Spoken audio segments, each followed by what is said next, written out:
நீங்கள் பார்த்து கொண்டிருப்பது உங்கள் ஜாஷ்வா டிவி. சகல ஜனங்களுக்கும் நற்செய்தி.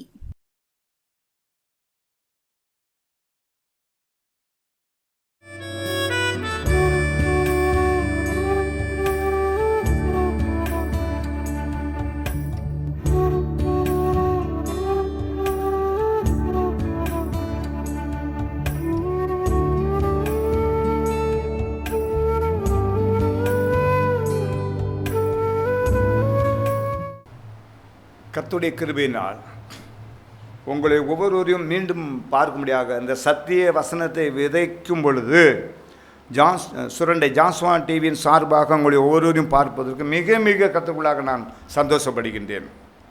கர்த்தருடைய கிருபை என்றும் உள்ளது, கர்த்தருடைய தயவு என்றும் உள்ளது என்பதை பார்க்கின்றோம்.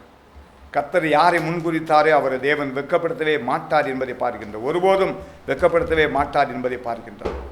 கர்த்தர் தெரிந்து கொண்ட ஒரு பாத்திரமாக வளையும் பொழுது, தேவ திட்டத்தை தீர்மானத்தை தெரிந்து கொண்ட ஒரு பாத்திரமாக வளையும் பொழுது, கர்த்தருடைய திட்டம் தீர்மானம் உங்களுடைய வாழ்க்கையில், உங்களுடைய குடும்பத்தில், உங்களுடைய இருதயத்தில் வாய்க்க செய்கின்ற தேவனாக இருக்கின்றார். ஆடு மேய்க்கிறவர்கள், ஆடு மேய்க்கிற ஒவ்வொரு சகோதரரும் பெரியவரையும் நாம் கர்த்தருடைய சமூகத்தில் அவர்களுக்காக நாம் ஜெபிக்க வேண்டும். ஆடு மேய்ப்பதுங்கிறது சாதாரண விஷயம் அல்ல.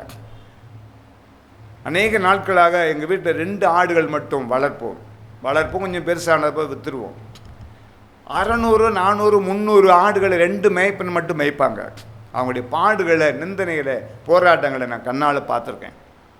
நம்ம நினச்சோம்னா ஒரு சரக்கு வாங்க போகிறோம், கடைக்கு போகிறோம், வேலை முடியுது, 8 மணி நேரத்தில் வீட்டுக்கு போயிடலாம். ஆடு மேய்க்கனுடைய வேலை அப்படி கிடையாது. ரொம்ப மிக கொடூரமானது, சங்கடமானது, வேதனைக்குரியது. சில ஆடு அங்கிட்டு ஓடும், முள்ளுக்குள்ளே போயிடும், பிடிச்சிட்டு போகும்போது எல்லாம் போகும்போது ஒன்றோட போகாது, எங்கேயோ உட்காந்துக்கிடும், பூச்சி தீண்டிடும். அந்த ஆடு மேய்க்கக்கூடிய மேய்ப்பனுக்கு பாடுகள் அதிகம் உண்டுங்கிற பார்க்கும். ஆனால் ஒன்று, ஆடு மேய்க்கிறவங்களுக்காக நம்ம ஜெபம் பண்ணணும். நம்மளை போல் அவர்கள் மனிதர்கள். எத்தனையோ விதத்துக்கு அது பயன்படுது. ஆட்டு கறி சாப்பிட்றோம், ஆட்டுடைய தோல் பல உருப்படிகளுக்கு, பெல்ட்டுக்கு, பல விதமானதுக்கு பயன்படுது, அரசு மூலமாக பயன்படுது. அதே போல் விலையின் உள்ளவங்களுக்கு ஆட்டுக்கால் சூப்பு பலவிதமாக இருக்குது. இதுக்கு ஆட்டு மேய்ப்பன் சரியாக இருந்தால் தான் அது மேய்க்க முடியும். நமக்கு கிடைக்கக்கூடிய உணவு, அதோடைய வரக்கூடிய பொருள் கிடைக்கும். அவங்களுக்காக நம்ம ஜெபம் பண்ணணும். அப்படி அவங்களுக்காக நம்ம வேண்டிக் கொள்ள வேண்டும். தேவ கிருபை என்றும் உள்ளது. ஆடு மேய்த்தவன் அரசனானான். ஆடு மேய்த்தவன் எப்படி அரசனாக முடியும் நம்ம நினைக்கலாம். நம்முடைய தொழிலை ஒழுங்கும் கிரகமாக செய்யும் பொழுது தேவ நீதி நம்மளுக்குள்ளாக இருக்கும். அது கர்த்தருக்கு தெரியும். கர்த்தருடைய சமூகத்தில் அதை பார்த்து கொண்டே இருக்கின்ற தேவனாக இருக்கின்றார். தேவன் ஒருபோது வெட்கப்படுத்த மாட்டார். கர்த்தருடைய கரம் என்றும் உள்ளது. கர்த்தருடைய திட்டத்தை தீர்மானத்தை வழிநடத்துகின்ற தேவனாக இருக்கின்றார். தேவன் ஒருபோதும் வெட்கப்படுத்தவே மாட்டார். இந்த நாளின் செய்தியின் தலைப்பு, ஆடு மேய்த்தவன் அரசனானான். இந்த நாளில் உங்களோடு நான் செய்தியை பகிர்ந்து கொள்ளக்கூடிய தேதியை பார்க்கும் பொழுது, இன்று தேதி 30, 4வது மாதம் 2025ஆம் ஆண்டில் நான் உங்களோடு பேசுகிறக்கூடிய இந்த செய்தி தேவன் கிருபையாக தந்திருக்கின்றார். தேவன் நம்மை வழிநடத்துவாராக. அதற்கு முன்பாக ஒரு சின்ன விளக்கத்தை உங்களோடு நான் பகிர்ந்து கொள்ள விரும்புகின்றேன். ஒரு சகோதரனாக, சகோதரியாக, ஒரு பெற்றோராக, பிள்ளைகளாக நான் உங்களை நேசித்து ஆவிக்குரிய ஜீவியத்தில் ஒரு அன்போடு தயவாக நான் கேட்டுக்கொள்கிறேன். சில பெற்றோர்கள் தாய் தகப்பன்னு வேலைக்கு போகிறவர்கள் உண்டு. குடும்பத்தில் கணவன் மனைவி வேலை பார்த்தா தான் ஸ்பீடாக ஒவ்வொரு இடத்துக்கு காலையில் வேலைக்கு போவாங்க. அவங்க வேலை பார்த்து விவசாயம் வேலை உண்டு, மில்லு வேலை உண்டு, நூற்பாலை மில்லு வேலை உண்டு, ஆயில் மில்லில் வேலை பார்ப்பாங்க, தையல் மிஷினில் வேலை பார்ப்பாங்க. பலவிதமான வேலைகள் ஸ்பீடாக போய்கிட்டே இருக்கு உலகம். ஒவ்வொரு சகோதரியும் பெரியவர் எல்லாரும் வேலை பெறப்பட்டு போகிறது உண்மைதான். அந்த வேலையின் மூலமாக, சம்பளத்தின் மூலமாக ஏதோ ஒரு சீட்டை போட்டு சிக்கனமாக இருந்து ஒரு லோன் எடுத்து தன்னுடைய பிள்ளைகளுக்கு வருங்காலத்தில் நகை போடணுமே, ஒரு சேஃப்டி வேணுமே, அந்த நகை வாங்கினா ஒரு இடத்த வாங்கிடுவாங்களே அவங்க, அந்த பிள்ளை திருமணம் பண்ணி கொடுக்கும்போது வெறும் கழுத்தாக கொடுக்கக்கூடாது, ஏதாவது நகை போடணுமே, அவங்களுடைய வருங்காலத்துக்கு உதவுமே நினச்சி 2 பவுன் 3 பவுன் கொஞ்சம் கொஞ்சமாக நீங்கள் சேகரிப்பீங்க. அது உண்மைதான். அது உங்களுடைய கடமை. உங்களுடைய குடும்பத்தில் சேகரித்து பாதுகாத்து பிள்ளைகளுக்காக சேர்த்து சேமித்து வைக்கக்கூடிய தங்க நகைகளை குறித்து எந்த உங்கள் வீட்டை தவிர யார்ட்டையுமே நீங்கள் சொல்லாதீங்க. நன்மைக்காக சொல்கிறேன் உங்கள்கிட்ட. எப்படிப்பட்ட நண்பராக இருந்தாலும் சில நேரங்களில் நம்முடைய வார்த்தை ஒத்து போகலன்னு விரோதியாக மாறிடுவாங்க. இது உண்மை தானே, ஏற்பட்டதானே. பைபிள் என்ன சொல்றதுன்னா, மனுஷனை நம்புவதை பார்க்கிலும் கர்த்தர் மேல் பற்றுதலாக இருப்பதே நலம். கர்த்தர் மேலே எவ்வளோ தூரம் நீங்கள் பற்றுதலாக இருக்கீங்களோ அது வரைக்கும் பாதுகாப்பு கிடைக்கப்படும். தேவன் உங்களை விட்டு போக மாட்டார். வசனத்தை விட்டு நீங்கள் விலகலைன்னா கர்த்தர் உங்களை விடவே மாட்டார். நன்மையான காரியங்களை செயல்படுத்துவார், பாதுகாப்பார். யாரிடம் நீங்கள் சொல்லாதீங்க. எதுக்கு நான் அதை சொல்கிறேன்னா அதையும் கேட்டுக்கோங்க தயவுசு. ஒரு உண்மை சம்பவம். ஹல்லேலூயா. தேவன் தாமே உங்களை ஒவ்வொரு ஆசீர்வதிப்பாராக. யாருடைய மனதை யாருடைய உள்ளத்தையும் காயப்படுத்துவதற்காக நான் அதை சொல்லவில்லை. நான் ஒரு இடத்துக்கு போயிருந்தேன். அந்த இடத்துல வேதனைப்பட்டு ஒரு அம்மா சொன்னாங்க என்கிட்ட. என்ன நடந்ததுமான்னு கேட்டேன். அந்த அம்மாவுக்கு வயசு கிட்டத்தட்ட அந்த நேரம் என்கிட்ட சொல்லும் பொழுது ஒரு 70 வயசுக்கு மேலே இருக்கும். என்னம்மான்னு கேட்டேன். இல்லைப்பா, என்னுடைய பேத்திக்கு ஒரு 2 பவுனு 1 பவுனு 3 பவுனு மாதம் சம்பளம் கிடைக்கிறதில்ல. கொஞ்சம் கொஞ்சமாக சீட்டை போட்டு கொஞ்சம் கொஞ்சமாக சேகரித்தோம்ப்பா. சரிம்மா, சரி சொல்லுங்கள். இதை நான் சொன்னேன். தெரிஞ்சவங்க தானே, எனக்கு ரொம்ப வேண்டியவங்க, நல்லா அந்த பழகுனாங்க. அந்த பக்கத்து வீட்டு அம்மா அவங்ககிட்ட நான் அப்பைக்கப்போ அவங்கள்ட்ட சொல்லிக்கிடுவேன். குடும்பத்தில் ஒரு ஆள், சொந்தக்காரங்க கிடையாது, குடும்பத்தில் ஒரு ஆளாக நினச்சி நான் அப்பைக்கப்போ சொல்லுவேன். தம்பி சரி, அதனால் என்ன இருக்குது, இதை பார்த்து திட்டம் போட்டு அவங்களுக்குள்ள ஒரு சொந்தக்கார ஒரு பையனை ஆயத்தம் பண்ணி அந்த நகையை எவ்வளவு இருக்குது இந்த குடும்பத்தை சம்மந்தம் பண்ண கேட்டால் தரமாட்டாங்க, நீ கூப்பிட்டு போயிரு எப்படியாது அப்படின்னு சொல்லி அப்படியே செயல்படுத்தியிருக்காங்க. கடைசியில் பார்த்தீங்கன்னா நகை விளைவு இந்த குடும்பத்தில் இருக்குன்னு நினச்ச அந்த பையன் கூப்பிட்டு போய், நான் தப்பாக சொல்ல நினைக்காதீங்க, கடைசி சம்பவத்தை உங்கள்கிட்ட சொல்கிறேன். கூப்பிட்டு போய் அது சட்டவிரோதமாக இல்லை, 2 குடும்பத்தாரை வர சொல்லுங்கள் பேசுங்கன்னு சொல்லியிருக்காங்க. எப்படி நடந்துச்சோ தெரியல. கடைசியாக அவங்க 2 பேருமே கணவன் மனைவியை வாழ்கிறாங்க. ஆண்டவர் கிருபையில் அரசு தலையிட்டு வாழ்கிறாங்க. எந்த நகை கொஞ்சம் கொஞ்சமாக சேகரித்து இவ்வளவு இருக்குன்னு கேள்விப்பட்டாங்களோ அந்த பையன், கடைசியில் அந்த வீட்டில் பார்க்கும்போது இல்லை, அவர் தகப்பனார் இறந்துட்டார். நான் இப்படி செல்லமாக வளர்த்தேன், இப்படி வேதனையோடு நெருக்கத்தோடு வளர்த்தேன், இப்படி பாடுபட்டு வளர்த்தேன், இவ்வளோ லோன் எடுத்து இப்படியாவது பிள்ளைய இந்த படிக்க வச்சேன், இப்படி போச்சேன்னு சொல்லி அவருடைய வாழ்க்கை எதிர்பாராமல் மடிஞ்சு இறந்துட்டார். அந்த பையன் எதிர்பார்த்த நகை எதுவுமே அங்கே இல்லை, இன்னும் கிடைக்கல, எதுவுமே இல்லை. இன்றைக்கி கோடீஸ்வரன், நாளைக்கு கடன்காரன் ஆயிடுறாங்க. இன்றைக்கி கடன்காரங்களாக இருக்காங்க, சில வருஷத்தில் கோடீஸ்வரம் ஆயிடுறாங்க. இவரும் பகவன் வேலை பார்த்து குடும்பமாக வேலை பார்த்து கொஞ்சம் கொஞ்சமாக சேகரித்த நகை. தயவு செய்து யாரை குறிச்சுன்னா அவங்கள்ட்ட தயவு செய்து காயப்படுத்த நினைக்காதீங்க. நீங்கள் சேகரித்த ரூபா, நீங்கள் சேமித்த ரூபா, நீங்கள் லோன் வாங்கி அந்த கடனை வாங்கி கஷ்டப்பட்டு வேதனைப்பட்டு நகையை கொஞ்சம் கொஞ்சமாக சேமித்து வச்சுருப்பீங்க. அது எந்த நண்பர்ட்டையும் நீங்கள் கலந்துக்கிடாதீங்க. உங்கள் பிள்ளைக்கு தான் நீங்கள் செய்ய போகிறீங்க, அது உங்கள் கடமை. உங்கள் கணவன் மனைவி உங்கள் குடும்பத்தை தவிர யாருக்குமே தெரியக்கூடாது, அது தவறு. ஏன்னா வசனத்தில் என்ன சொல்கிறேன்னா, ரகசியத்தை காத்துக்கொள்ளாதவன் மதில் இடிஞ்சு சுவரை போல் இருப்பான். ரகசியத்தை காத்துக்கொள்ளாதவன் என்றால் முக்கியமான வீட்டு ரகசியங்களை வேறு யார்ட்டு நம்ம சொன்னோம்னா, இன்று நண்பராக இருந்து நாளை பகையாளி ஆகிடுவாங்க. பகையாளி ஆகும்போது லீக் அவுட் ஆகிடும். லீக் அவுட் ஆகும்பொழுது அந்த ரகசிய வார்த்தையின் பிறகு நம்முடைய குடும்பத்தை கண்ணு வச்சுருவாங்க. ஐயோ, அந்த வீட்டில் இவ்வளோ ரூபா வச்சுருப்பாங்க, இவ்வளோ நகை இருக்கும், என்ன செய்யலாம், பாதுகாப்பு இல்லாத நிலையாக போயிடும். நம்ம கடனை கூட வாங்கி வச்சுருப்போம், லோனை கூட வாங்கி வச்சுருப்போம், அது அவங்களுக்கு தெரியாது. வேண்டாம், தயவுசெய்து உங்களுடைய சந்தோஷம் இருக்கும். நம்ம இவ்வளோ கஷ்டப்பட்டோம், இவ்வளோ கொஞ்சம் கொஞ்சமாக சேகரிச்சிட்டோமே அப்படின்னு கஷ்டப்பட்ட நிலையை நினச்சி நீங்கள் சொல்லுவீங்க. அது எந்த நேரத்தில் யார்கிட்ட எதை சொல்லணும் உங்கள் குடும்பத்துக்குள்ளே மட்டும் முடிச்சுக்கோங்க.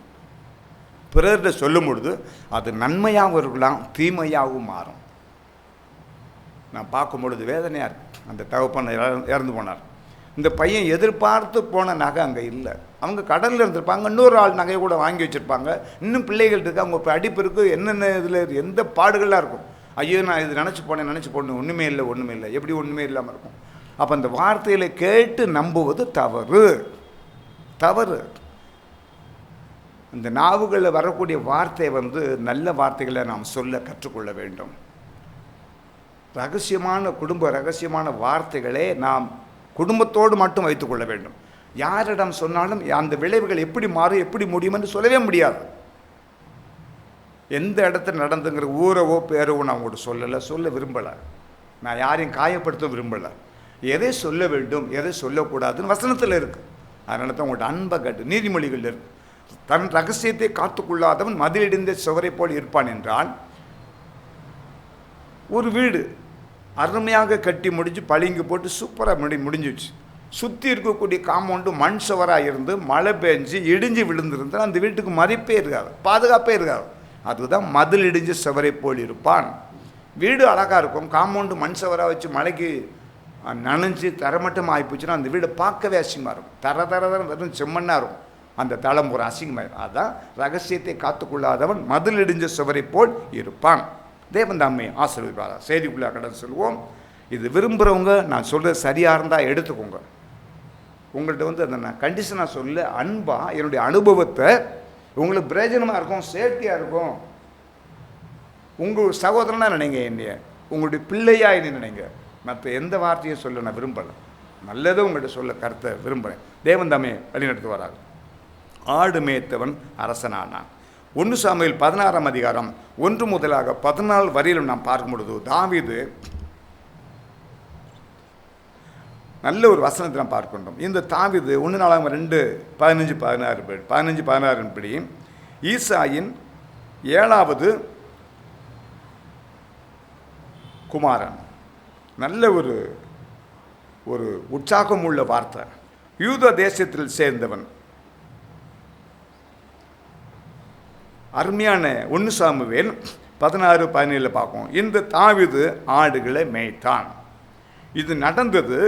எனக்கு அருமையான தேவஜனமே, நீ நம்ம தெரிஞ்சு கொள்ள வேண்டிய விஷயம் என்னன்னு கேட்டீங்கன்னா, கிமு கிபி என்று இருக்கிறதே, அதில் கிமு கிறிஸ்துவுக்கு முன்பாக 1085 to 1015 உட்படாக நடந்த சம்பவம் இது.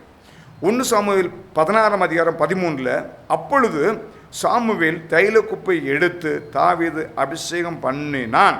அது முதல் கர்த்தருடைய ஆவியானவர் தாவீது மேல் இறங்கியிருந்தார்.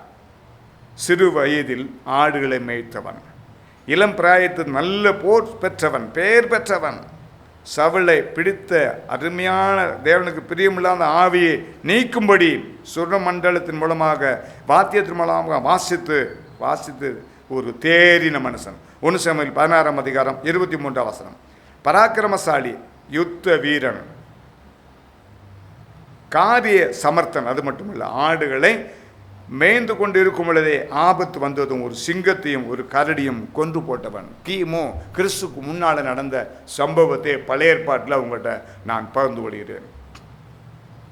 கோலியாத் என்னும் ஒரு ராட்சசனை கொன்றான். அநேக நாட்களாக இஸ்ரவேல் ஜனங்களே எதிராய் நின்று பெலிஸ்தராகிய கோலியாத்தை முறியடித்தான். 1 சாமுவேல் 17ஆம் அதிகாரம் 50வது வசனத்தில் நம்ம பார்ப்போம். கர்த்தரை துதிக்கும் தாவீது விசுவாசம் இருந்ததால் கர்த்தரை பணிந்து கொண்டான். இஸ்ரவேல் ஜனத்திற்கு மிகப்பெரிய மீட்பை தந்தது. தேவன் தாவீது மூலமாக ஜெயத்தை தந்தார். கர்த்தருடைய வார்த்தை தாவீது என் இருதயத்திற்கு ஏற்றவன். தாவீது ராஜாவை குறித்து என்னுடைய இருதயத்திற்கு ஏற்றவன் என்று சொல்லக்கூடிய காரணம் என்ன என்றால், கர்த்தருக்கு பிரியமான காரியங்களை சிந்தித்தார், செயல்பட்டார். சங்கீதம் 84ஆம் அதிகாரம் 1 to 5 வரை பார்க்கின்ற போது, கர்த்தாவே உமது வாசஸ்தலங்கள் இன்பமானவைகள், உலகம் இன்பம் உள்ளதுதான். வசனம் மனிதனை ஞானவானாக்கக்கூடியவனாக பலவனாக்கக்கூடிய ஒரு நல்ல ஒரு பாக்கியவதியாக நடத்தக்கூடிய அருமையான வேத வசனம் என்பதை பார்க்கின்றோம். அநேக ஒரு நல்ல ஒரு நிலைக்கு வந்திருந்தார்கள் என்றால் அநேகர் இந்த வேதத்தை புரிந்திருக்க வேண்டும். நிச்சயமாக வசனம் மனிதனை ஞானவனாக்கும், பலவனாக்கும், பாக்கியவான்களாகவும் நடத்துகிறது என்பதை பார்க்கின்றார். இந்த வசனத்தை ஏற்றுக்கொண்ட பிள்ளைகள் ஒருபோதும் வெட்கப்படுத்த மாட்டார் தேவன் என்பதை பார்க்கின்றோம். இதன் காலம் நான் சொல்லக்கூடியது கிமு கிறிஸ்துவுக்கு முன்பாக நடந்த இந்த சில சம்பவத்தை பார்க்கும் பொழுது கிமு யார் இந்த கோலியாத்? கோலியாத் என்றால் பிரகாசம் என்று அருமையான ஒத்த வாக்கியம் வேத வசனத்தின் நாம் பார்க்கின்றோம். ரெபயம் உள்ள பள்ளத்தாக்கில் ராட்சத சன்னதியால் குடியிருந்தார்கள். இந்த கோலியாத் யுத்த வீரன். இவன் உயரம் 10.5 அடி உள்ள ஹைட்டு அப்படின்னு பார்க்கும். இப்போ எல்லா வீட்டுக்கும் நம்ம போனோம்னா எனக்கு அருமையான தேவச்சனமே கிட்டத்தட்ட ஒரு 10 அடியோடு அதை முடிச்சிருவாங்கன்னு நினைக்கிறேன். அந்த காங்கிரீட்டை எல்லாம் நீங்கள் எங்கே போனாலும் நீங்கள் நிற்கிற வீட்டில் 10.25 அடி வேணால் வைப்பாங்க. ஒரு வீட்டுடைய அந்த உயரம் தளம் முடிஞ்சு தளத்துக்கும் அந்த காங்கிரீட்டுக்கும் ஊடால கேப் உயரம் என்னன்னு கேட்டால் 10 அடி தான் இருக்கும். 9.25 10க்கு மேலே வைக்க மாட்டாங்க நான் நினைக்கிறேன். 10.25 அவ்வளோதான் இருக்கும். ஆனால் இந்த கோலியாத்துடைய டோட்டல் உயரம் 10.5 அடி என்பதை திட்டமாக வசனத்தின் பிறகு நாம் பார்க்கின்றோம்.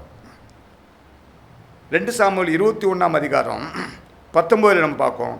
காத்தூரில் வேறொரு கோலியாத்தை பற்றி சொல்லியிருக்கிறது. இவன் பெத்லேகம் ஊராளாகிய எல்கானா கொன்றான் இந்த ஆளை அப்படின்னு பார்க்கும். கோலியாத்தோடு பிறந்த மொத்தம் 4 கூட பிறந்த சகோதரர்கள், ராட்சதருக்கு பிறந்தவர்கள். இவர்கள் அனைவரும் தாவீதின் கையினாலும் அவன் சேகரின் கையினாலும் சேவிக்கக்கூடிய ஒரு கையினாலும் மடிந்தார்கள் என்பதை பார்க்கின்றோம். இந்த கோலியாத்து தாவீதை முறியடித்ததற்கு முன்பாக 5 கூழாங்கல்லை எடுப்பதை பார்க்கின்றோம். வேத அறிஞர்கள் வேத பண்டிதர்கள் சொல்லக்கூடிய வார்த்தைகளை நாம் ஆரம்பத்தில் உள்ள வசனங்களை ஒத்த வாக்கிய வசனங்கள் இதெல்லாம் எடுத்து நாம் பார்க்கும் பொழுது இவைகளில் கோலியாத்து 5 கூழாங்கல்லை எடுத்ததற்கு ஒரு நோக்கம் உண்டு.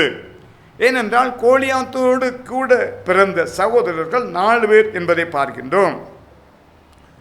அந்த வசனத்தின் பிரகாரம் நாம் பார்க்கும் பொழுது கோலியாத்தோடு பிறந்த மொத்தம் 4 பேர். அந்த 4 பேரில் அந்த கோலியாத்தை வீழ்த்தக்கூடிய அந்த ஒரே ஒரு கல்லின் மூலமாக கோலியாத்து வீழ்த்தப்பட்டார், உண்மைதான்.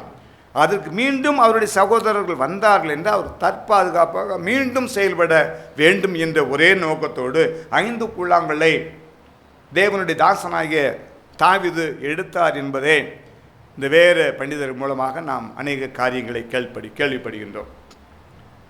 ஒன்று, தாவீது எபேசர் கையிலிருந்து எருசலேமை பிடித்து தனக்கு தாவீது ஒரு மாளிகையை கட்டினான். தாவீது நகரம் என்று பெயர் பெற்றது. கீரியாத் யாரிடத்தில் மீட்டு கர்த்தருடைய உடன்படிக்கை பெட்டியை கொண்டு வந்து எருசலேமிலே வைத்தான். அருமையான பெலிஸ்தர், மோவாபியர், சீரியார் கர்த்தருடைய வாக்கின்படி ஆதியாகமம் 15:8-21 படி ஏதேமியார், அமோனியர் என்பவர்களிடத்தில் யுத்தம் செய்து தேசத்தை கட்டி பாதுகாத்து ஆண்டான் என்பதை பார்க்கின்றோம். காத் என்ற தீர்க்கதரிசி வார்த்தையின்படி அருமையான 7 வருடம் பஞ்ச காலங்கள், 3 மாதம் சத்துருக்குடைய போராட்டங்கள், 3 நாள் கொள்ளை நோய், இவைகளில் அனைத்தும் சம்பவித்தது.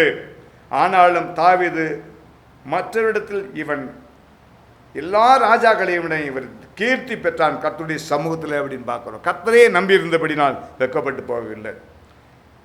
மத்திய 22ஆம் அதிகாரம் 22ஆம் அதிகாரத்தில் 41-42 பார்க்கும். கிறிஸ்துவுக்காக முன்கூட்டி அழைக்கப்பட்டவன் என்று பெயர் பெற்றவன். கிறிஸ்துவும் உலகத்தில் இருந்த பொழுது தாவீதின் குமாரன் என்று பெயர் பெற்றார்.